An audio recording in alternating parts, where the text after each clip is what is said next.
You are listening to the Holistic Travel Nurse Podcast. Stay tuned. This episode is going to be about understanding your body and obesity.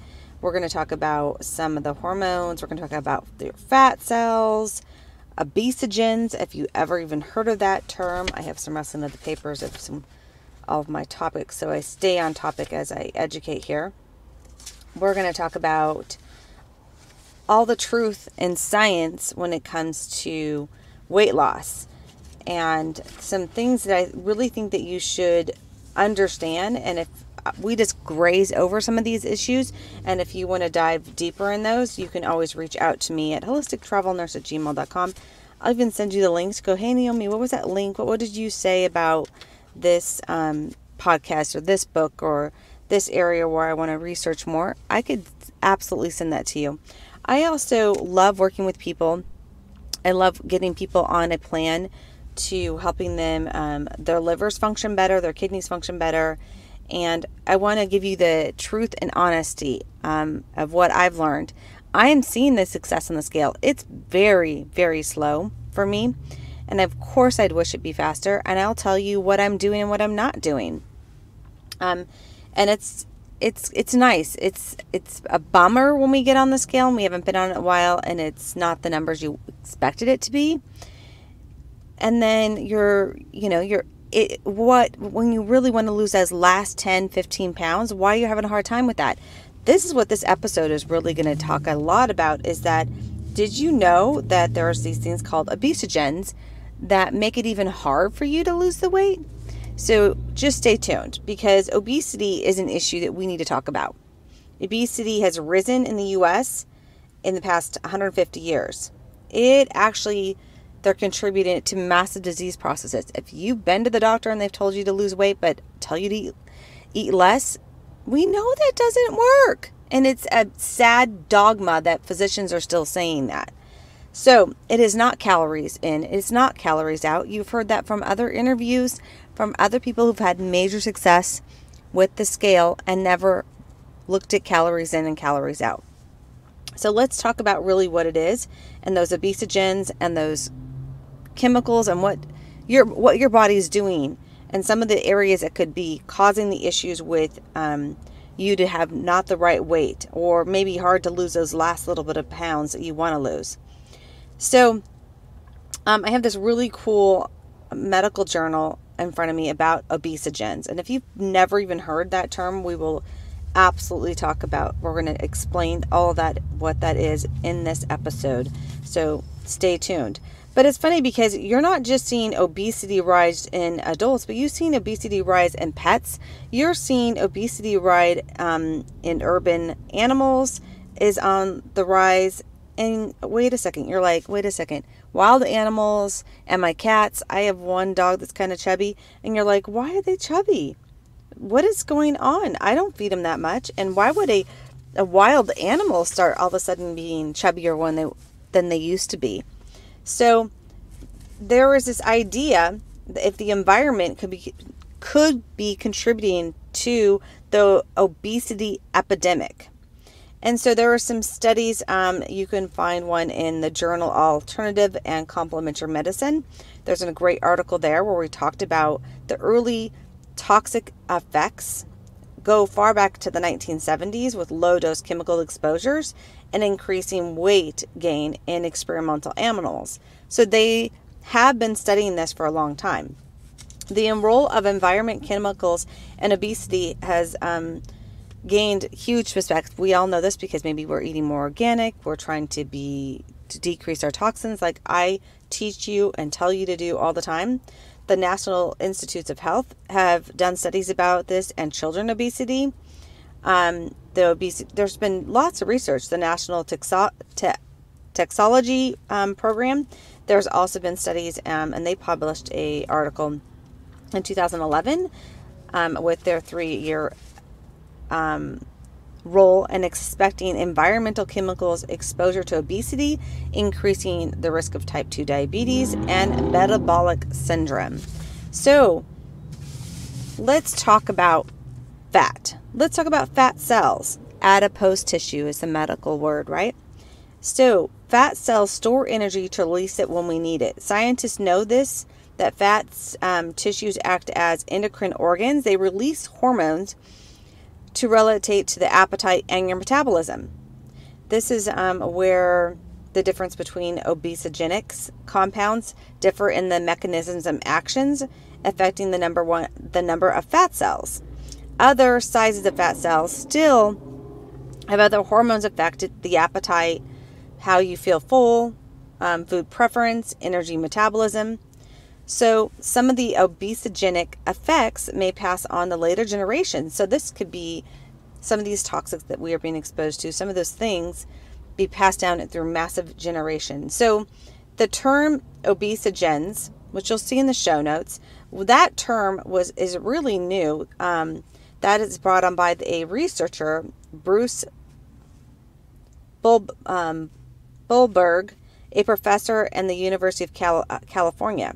He decided and came up with this word because it means that he saw I just think of this research, and I was reading these studies, and I'm thinking about these little mice and these rats that they're exposing them to these toxins and they get fat. And I'm just thinking Ratatouille, or these little rats and these little fat little rats, and we're making these fat little mice and rats. And then it even carries on to their offspring.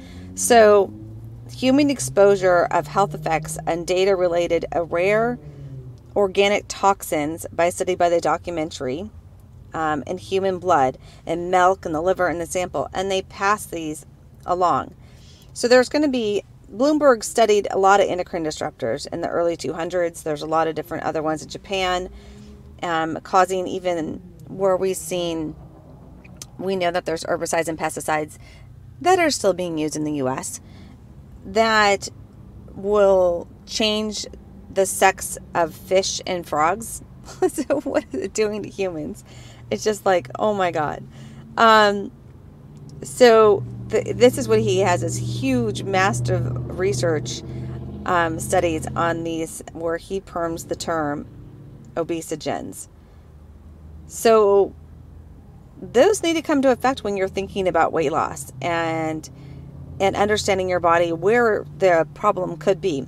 It also made me think of friends that I've seen in Facebook groups that have posted losing the weight pretty quick going keto. And I'll tell you why they lose weight going keto. Some people do. And what keto really is. And why they get like this huge rash or really get really sick is maybe because they don't have the best detox methods working really well. They're not supporting their body and their detox methods, and they just go hardcore keto, and they aren't really working on healing their gut or healing their liver and making sure their body's working really well. So that could be a problem, because what you're reading about this is that your fat cells will store these toxins. And it's a good thing because we're being exposed. I mean, if you ever seen the streaks, as I'm talking, I'm actually doing this podcast in my car. Not at home, so you might hear other cars. And you see the streaks of the jet planes in the air. Those are toxins that are being exposed that we have no control of. So there's a whole bunch of ones that we have no control of. And we're being exposed to them. And there's a label, and I will give you some links to possible amount of toxins that wouldn't really, you think about it, it kind of pisses you off. But then again, we do too. I like to travel. I like to go on a plane. So am I still going to travel? Yes. What are we going to do about these toxins? I don't know. You need to control your environment as much as possible at home. This is why I say having the non-toxic lifestyle and controlling what you eat and how you shop. And that's also going to tell big food industries that we want cleaner food. So just a little tangent about that. Obesity is strongly linked to the exposure risk factors in fetal. So in the infants, this is all happening before they're born. And remember, I said this happens for generations. These toxins that cause weight gain, obesogens. It's so sad. It's just. So these chemical pesticides in our food and our water. Atrazine, that's the one. There is a TED Talk. If you have not seen it, please see it. Go support them. on atrazine, and look that up. DDE, I can't even pronounce the word. The word I think has over 20 letters. They have been linked to increasing your BMI in children and insulin resistance in rodents. So why are we increasing? It's not just our crappy diets that we're increasing diabetes and insulin resistance, and we're seeing the increase of obesity. There's toxins that are causing this. Certain pharmaceuticals, such as even diabetes drugs, have been linked to increasing weight gain in humans. A handful of obesegens, including soy phytoestrogens, have also been linked to increasing weight gain. Obesegens are endocrine disruptors. They expose and confirm, and that's been studied. There's a great study in the 2010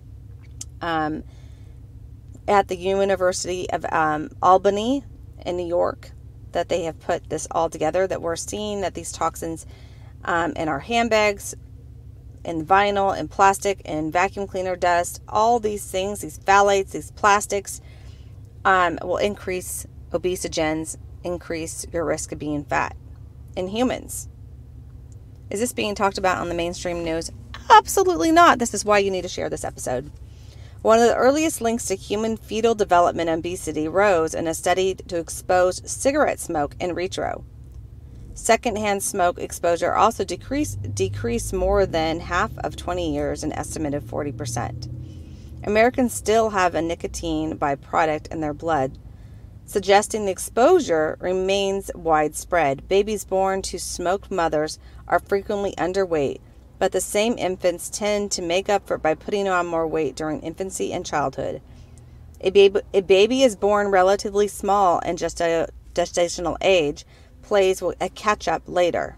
That's all from secondhand smoke. So that's an obesegen.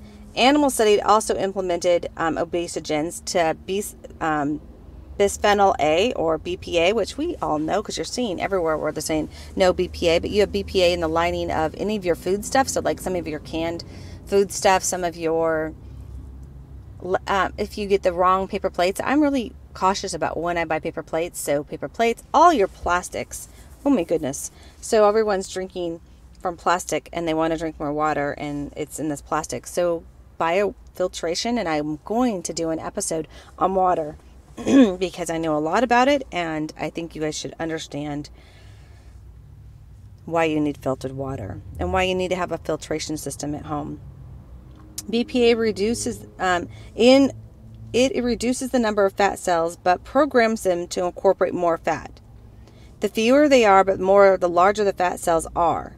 This is what the University of Missouri biologist Professor Frederick von Sohn found.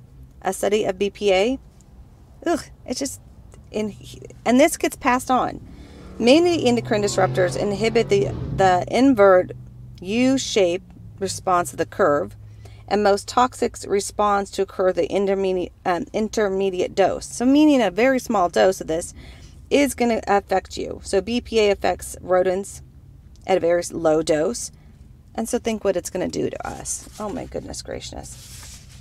Still, widespread obesegens in PFOA. I'll put that whole long acid down. It's endocrine disruptor known as PPAR agonist.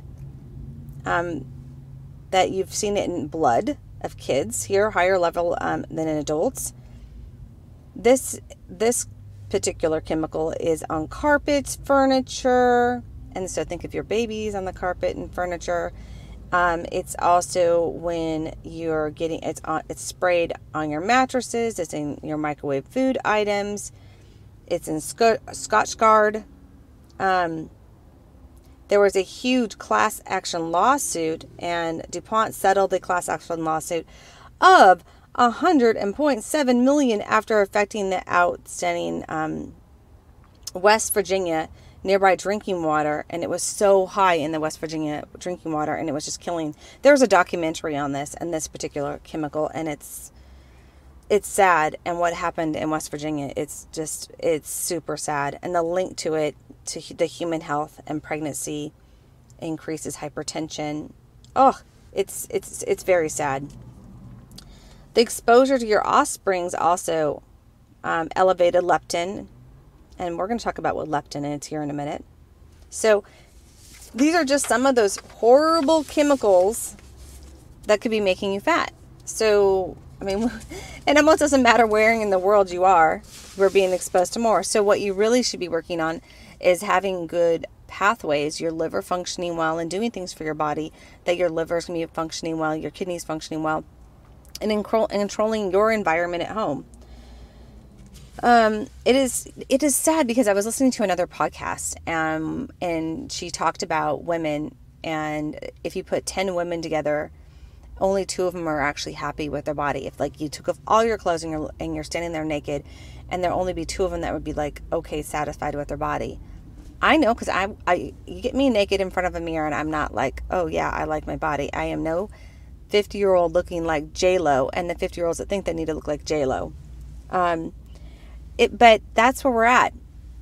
It's funny because that same podcaster, I love that podcast, but then she gives us wrong information that, studies show that we just need to eat more fruits and vegetables. Absolutely not. That's so silliness. That doesn't do you any good. Everyone is not going to find success in the same way. There are certain foods that people are not going to tolerate and other people are, including vegetables. Some vegetables. Kale can be horrible for one person. And I'll do an episode just on that maybe sometime if you'd like. You guys tell me what you want.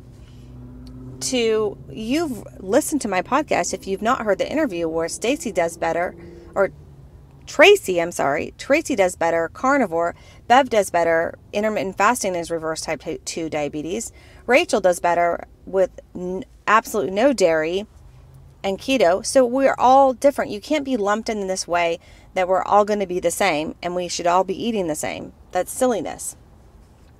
So let's talk about the hormones and the weight loss. The one that you're going to know and why keto works, to why intermittent fasting works, to why even carnivore works, all those things, is insulin. Insulin is a hormone in your beta cells of your pancreas. And that will send out, insulin will make the fat stores, make your body store the fat. And so you increase someone's insulin. If you've not read that obesity code, go get that book. Excuse me while I get a drink. So insulin resistance, big common thing. Get the book. Get his books on a diabetes code, insulin, the obesity code. Understand what elevated insulin will do to your body. I think that there needs to be more studies about this, about hyperinsulinemia. And so say if you were to go get your blood work done and you're getting a fasting lipid, you're going to want that to be less than 25 mLs per mLu or less than 174 pmol when you're looking at it. And so I wondered, I just had this curiosity thought, if we have this diet that we have on the lifestyle, that we have this hyperinsulinemia, and could that be a problem along with the chronic inflammation causing more damage than just the high blood sugar in the body? That's just my hypothesis, and I would love some more studies on that and to see more if anyone actually studied this more. Overeating more sugar and more carbohydrates is going to increase your insulin resistance and increase your insulin levels, therefore making you fat. So is it really calories in and calories out? No. So if you just avoid fructose and sucrose and things that are affecting your insulin, will you lose weight? Yes, I'm doing it. Is a low carb diet helpful for losing insulin levels? Yes. Filling up on the right protein, good? Yes. All those things. Increasing healthy fat? Yes. So in keto, you're getting your liver to use fat as energy, and that's what ketosis is. And so that's one reason people will lose weight. We drop the insulin levels, and we tell your body to use some of those fat as energy. Because remember what I said earlier in the episode, the adipose tissue fat cells, your body stores those, which I just still have lots of them. I'm still having a hard time getting to those lower numbers where I want in my scale. So I'm like, yeah, I'd love to talk to my body and go, hey, adipose tissue, when I go to my yoga class, will you use that up, please? Will you start using those? doesn't work that way. You could have that conversation with your body, but you want it to work that way, but it doesn't always work that way. So leptin. Leptin is a hormone that your fat cells produce. So there is a thing called leptin resistance. Now, what is that? So leptin is telling your brain, so it kind of goes to your hypothalamus, it's really cool, that you've stored enough fat and no more fat needs to be stored. So is there a possible leptin issue where those receptors aren't seeing the leptin? So the lock issue going on, and so that there could be very high leptin in the blood. But and there is studies that show that very high leptin in the blood in obese is higher than in normal weight.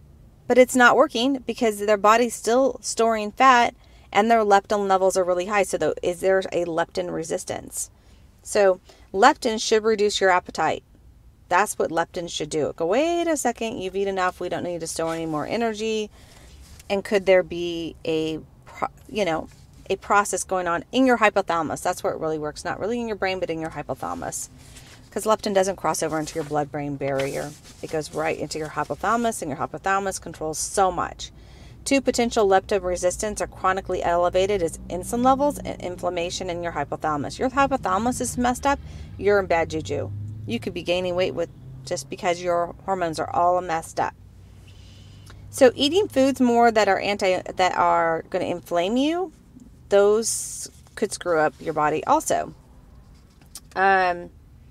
They did find a study that women who took alpha lipoic acid and increased their fish oil had smaller decrease in leptin than a controlled group. So just a curiosity. There's a lot more to that acid and really what it does for you and the benefits of it. And then also having a good omega-3. Ghrelin, am I pronouncing it right? Ghrelin is known as the hunger hormone. Your stomach is empty. It will release this and send a message to your hypothalamus, again, telling you need to eat. And like maybe when you smell food, this will get increased.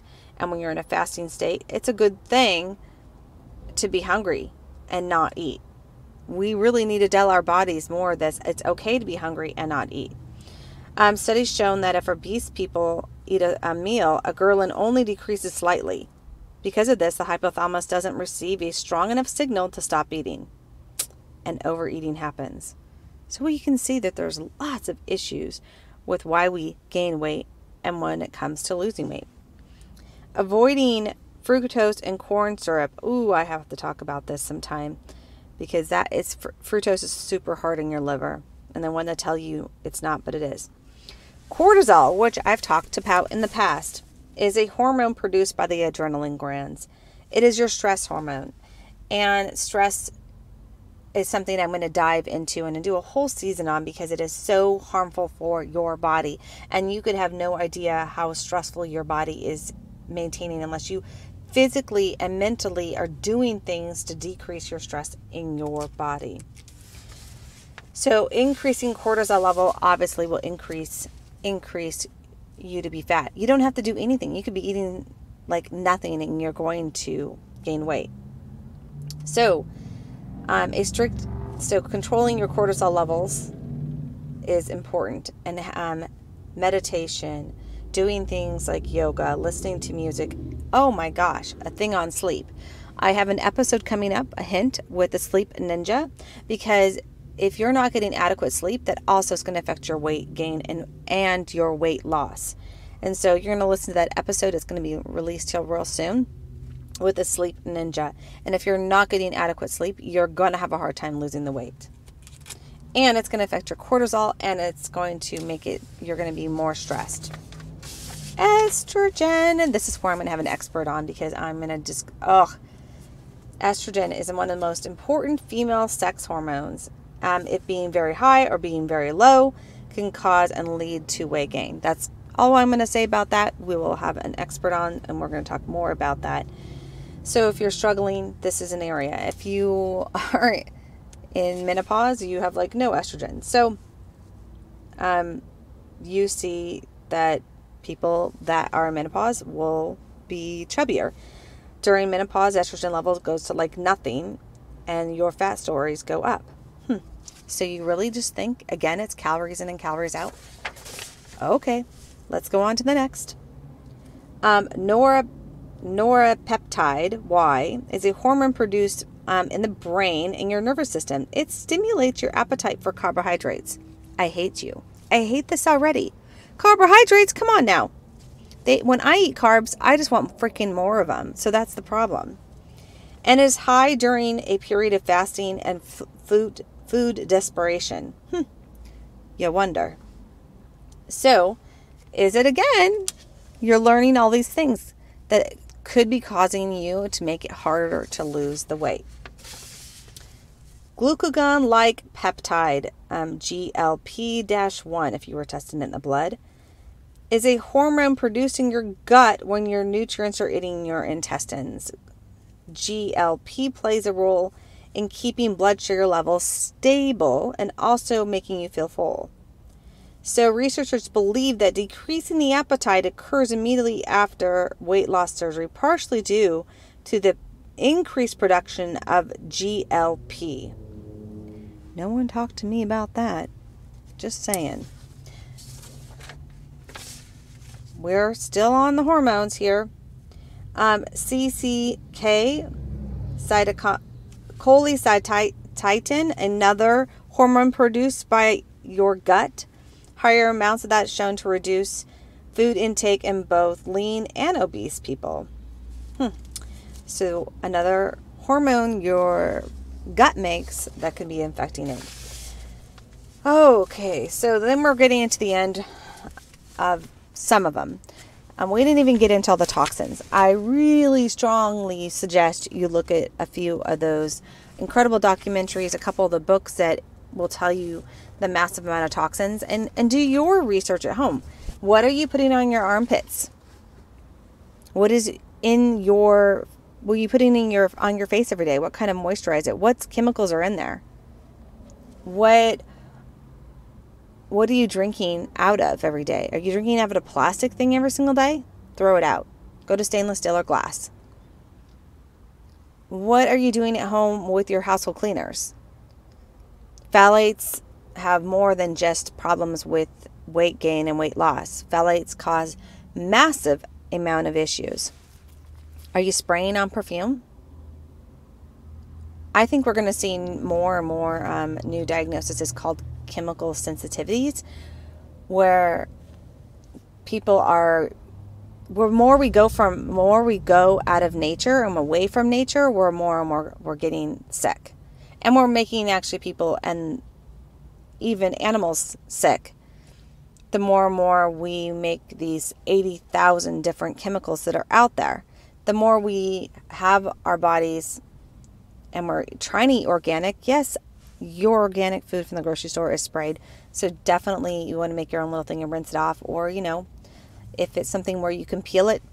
You know, if it is zucchini or squash, you can just peel the outside. So in those situations, I'm just thinking about those chemicals and all the chemicals that, or all the things that can be going on in your body that can be making it hard for you to have success on the scale. I know that I went up, down, up, down. When we were stressed, because I'm really going to talk about stressed, we were just traveling and we had so many little things happen, and it was just kind of crazy. And I was so feeling my body get so stressed, and I got the dogs, and the dogs feel my stress. So immediately be able to pull out my oils, take a deep breath, and work on some deep breathing practices and some things and prayer and meditation, and really get a hold of my stress level. Because there was things we could do about the situation that we had. We live in an RV and we travel full time, and we went from South Carolina all the way to Texas. And when leaving, we learned that we had a tire that was low in the fifth wheel trailer that we pulled, and those are really big tires. We went to the first gas station to pump air. We actually bought an air pump too, but that one doesn't go to enough PSI for us. And so that was a big stressor because we had to keep driving. And I was like, oh, I didn't want this tire to blow. They're so expensive. And we had to go in the rain. Oh my goodness. More miles than what I wanted to find an actual gas station with a working tire pump. We weren't even close to any little place to go to a tire center. These roads are to get to a main highway, which was Interstate 20, what we drove on. We were many miles away from that, from the Myrtle Beach area, as if you're familiar with that area. And it was stressful. And then we stay in a rest stop and we wake up and we find all this oil on the underneath his truck. And the people who did his oil change didn't tighten the bolt well, and we just dumped a whole bunch of oil, and we couldn't go anywhere without putting more oil in the truck. And so we had so much stress in traveling, and how we managed it and how I managed it. And I did so much intermittent fasting too. I fasted the whole time we were driving. We were both fast. And so we were only eating one meal a day. But I really managed my stress in the car when we were driving.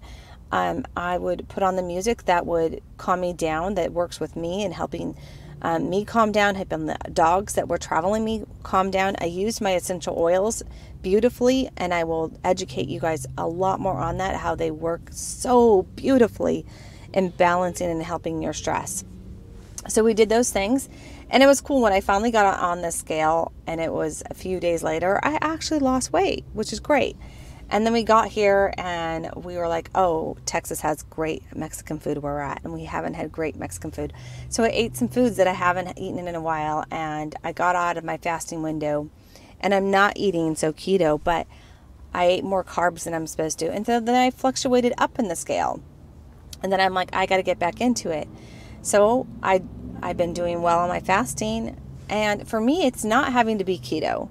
It's not about, for me. Now, it is nicer and easier to fast because you're going to drop your insulin levels when you fast.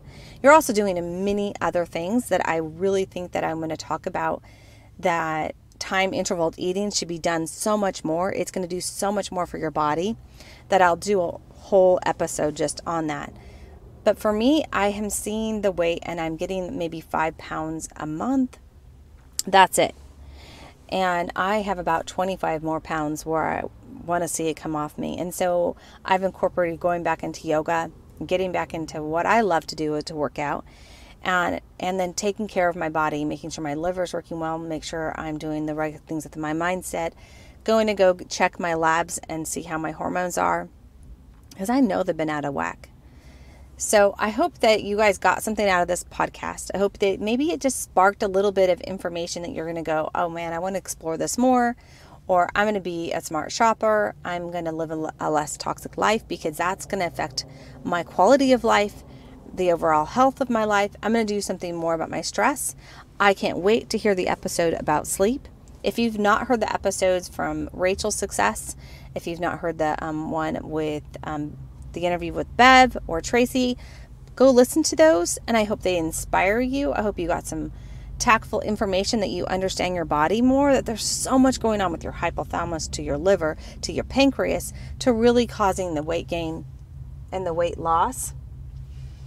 So I hope that you are doing something that is great for your body today. I hope that you are drinking some great water. I hope that you're thinking about just a little bit moment of yours, just slowing down and going, what can I do for my body today? What can I do for my mind today? What can I do for my stress level today? Do I need to work with a health coach? I would love to work with you. So that is to reach out to me at holistictravelnurse@gmail.com. Go check out some of my blogs on my website. The link will all be in below. I have a private Facebook group. I do educate in there, and I do educate a lot about oils and herbs, and I give you tips and tricks for, helping your health. So you can check that out also. Share this episode. Give it a review on iTunes or Podbean or Spotify, or however you're listening to this. Give it a review. Take a snapshot of it with your phone. Send it to me in email, and we'll talk about getting something out to you. Thank you so much for listening. Thank you so much for sharing. And go do something good for yourself today.